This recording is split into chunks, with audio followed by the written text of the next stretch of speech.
One day, Edward was talking to Trevor when Douglas steamed by. He was pulling a train of heavy coal cars. "Come on, Edward.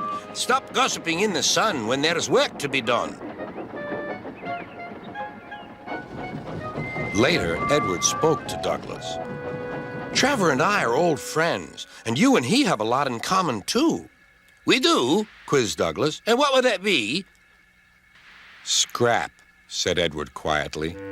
Douglas gasped. "Don't mention that word. It makes me wheels wobble."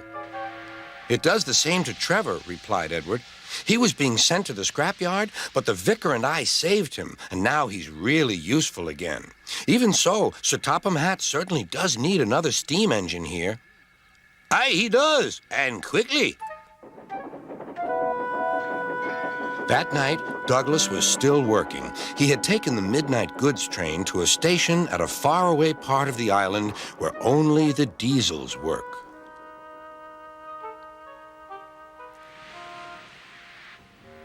He was just shunting, ready for his return journey, when...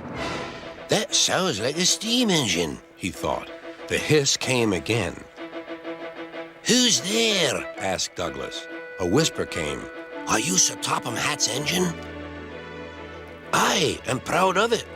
"Well, I'm Oliver, and I'm with my brake van towed. We've run out of coal and have no more steam."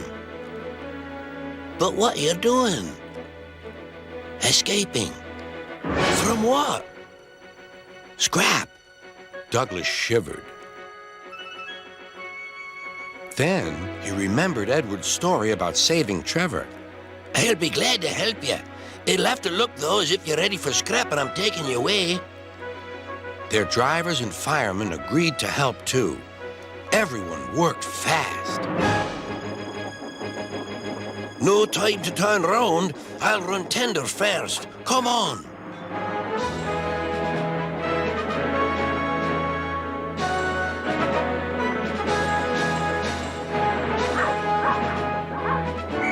But before they could clear the station, they were stopped. "Aha!" called a foreman. "A Great Western engine and a brake van, too. You can't take these." "Aye, but they're all for us," said Douglas's driver. "See for yourself." The foreman looked all over Oliver. "Seems in order. Right away, guard."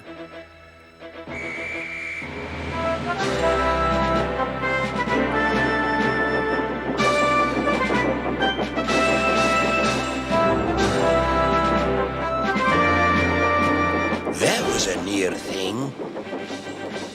"We've had worse," replied Oliver, and they forged ahead.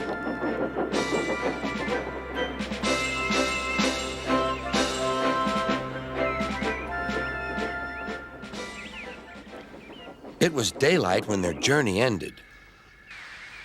"We're home!" cried Douglas. "Shh!" said his driver. "There are the works. We'll find a place for Oliver."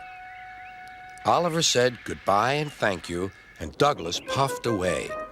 The next day, Douglas told the other engines all about Oliver. "Sir Topham Hatt will have to know," said James. "Douglas should tell him at once," added Gordon. "Well, here he is," said a voice. "Now, what's this all about?" "Beg pardon, sir, but we do need another engine." "Yes, sir," ventured Gordon. "A steam engine, sir." "Well, unless one is saved from scrap, there's little hope." "But, sir, one has." "Yes, indeed. And thanks to you, Douglas, he is now at our works. Oliver is just what we need for Duck's branch line." Everyone cheered. Now, Oliver and Toad are mended and painted in full Great Western colors. Duck and Oliver are happy on their branch line. The others laughed at first and called it the Little Western. Duck and Oliver were delighted, and so the Little Western it will always be.